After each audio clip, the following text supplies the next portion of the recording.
Well, wouldn't you guys like to know what I have been thinking? I know. Sorry to have kept you on the edge of your seat for so long now.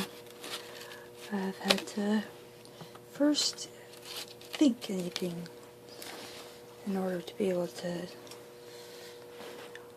communicate what I'm thinking. I have to think.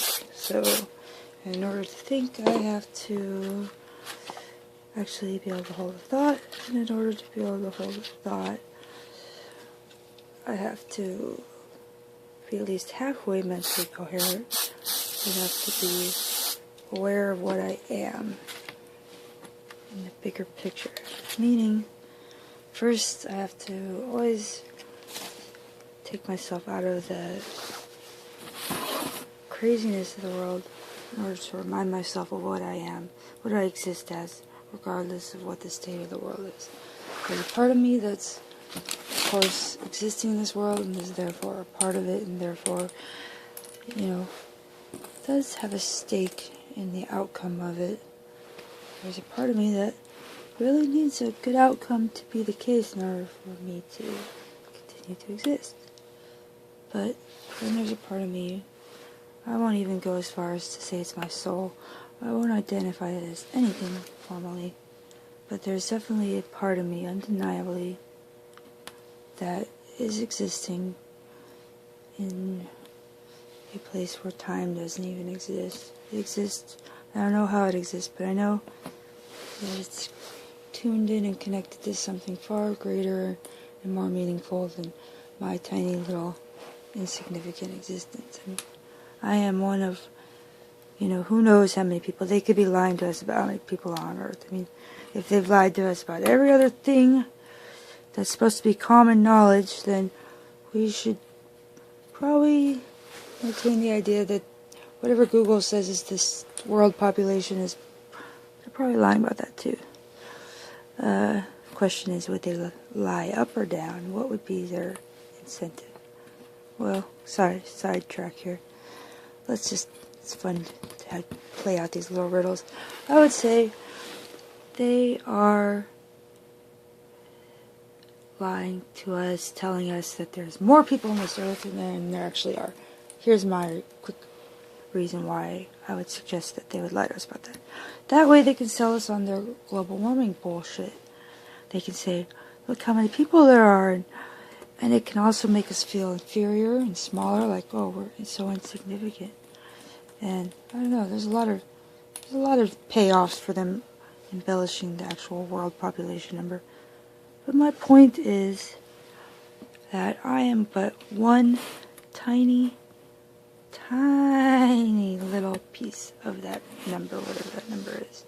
And I'm only here for a moment in time. A moment in comparison to the vast, infinitely linear projection of time itself. I'm just a little bleep, a tiny little bleep on a grain of sand that existed for just a fraction of a moment in comparison to all of time itself. And yet, in my tininess, in my smallness, in my insignificance, that's where I find peace. I find peace that knowing that regardless of what I do, bottom line is got to be part of something incredible, something huge, something beyond comprehension.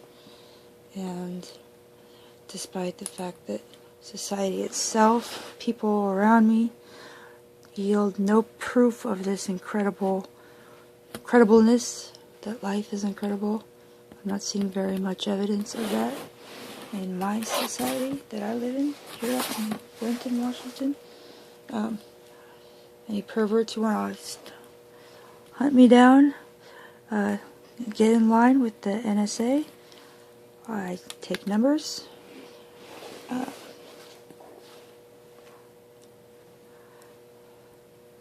I wouldn't recommend it. You'll be a little pressed. Hard to find victims. There's already so many pervs up in this area,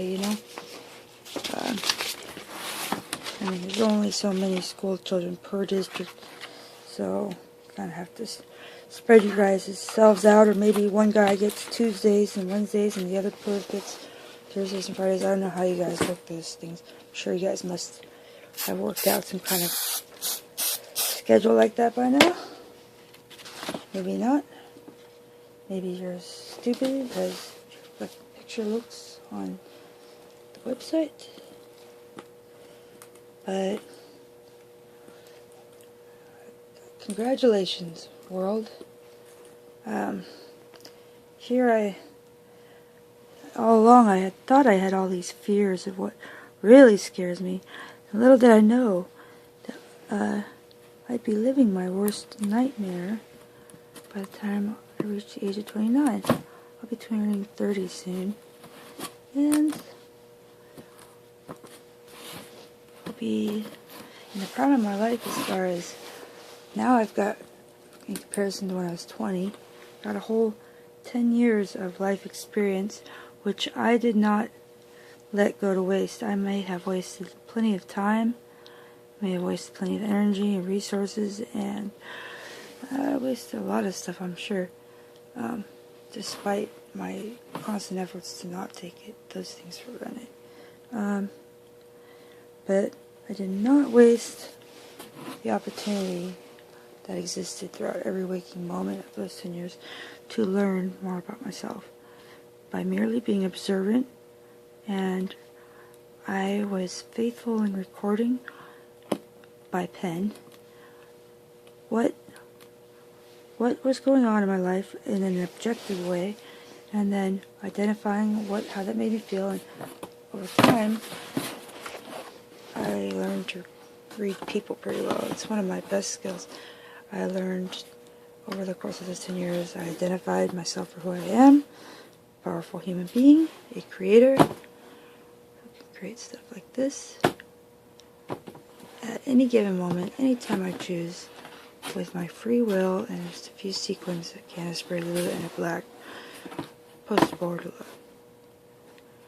That's it. I don't need anything outside, anything. Although there are things on the outside that make that time more fun. I'm quickly learning too that trying to make things fun is a pretty silly reason to modify or do anything or tailor anything in a particular way. Just trying to make it fun, because fun doesn't last, and when fun's gone,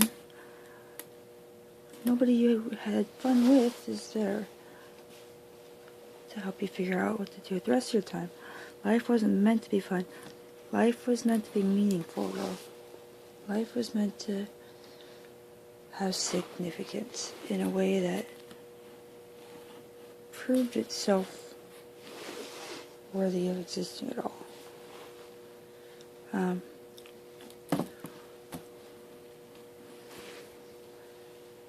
Worthiness. Now that's an interesting concept. What makes something worthy? Well, that's very subjective, I'd say. That's not a very cut and clear answer that immediately rings a bell in my head. What makes something worthy for me? It all boils down to time. If it's not worthy of my time, then it's not worthy in any other aspect I can think of. Because time is the most precious gift we have. Because time is all we have to sow another harvest with each change, and hope that we get to see it bear fruit. And we just do this as the seasons change.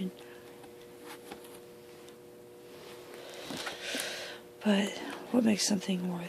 I don't think that when it comes to people, anybody is unworthy, or nobody has a right to classify anybody as worthy or unworthy. Because we all have equal value, even the fucking assholes. Their life is equally as valuable or significant as the people who give a fuck. Although the value they contribute, hardly any. And the significance they leave behind, very little. And the purpose their lives prove to have existed for, rarely reveals itself to be anything, but regardless, their lives are still equally, they are still just a living thing. They are a living expression of life, even in its most malfunctioning, deformed, heinous, ridiculous form. It still is a life.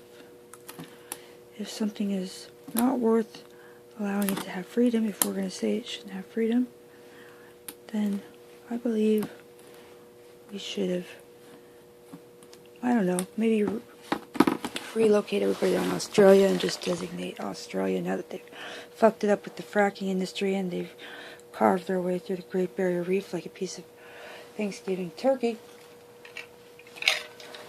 Maybe we could relocate everybody there, and that could just be the new Earth prison, or the jack-off prison, or the perv. That could be the perv continent. And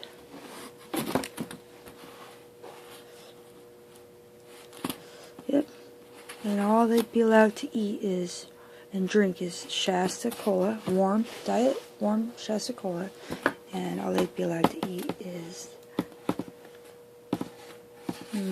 let's see.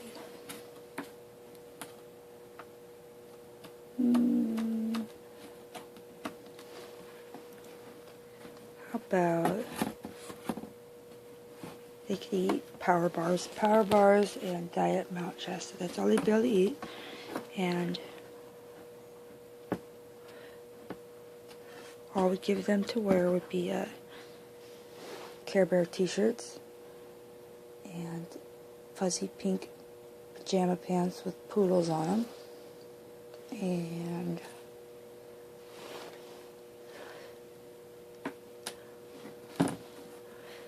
then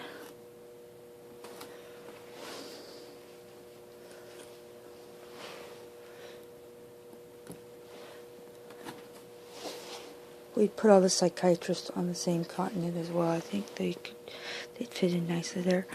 And all cops. No offense, any good cops, although I know you don't exist. I just have to state that disclaimer. I don't know why. Because what the fuck, what does it matter anyways? The world's not going to hell, it's already there. So hell with it. Hell with censorship. Yes, all the cops. I would say all the cops too. Good and bad. Sorry. Sorry if you're on the wrong team. By now, you should have woke the fuck up and got a different job. If you're still part of the police force, then you are a fucking prick. Sorry. Let's call them as I see them.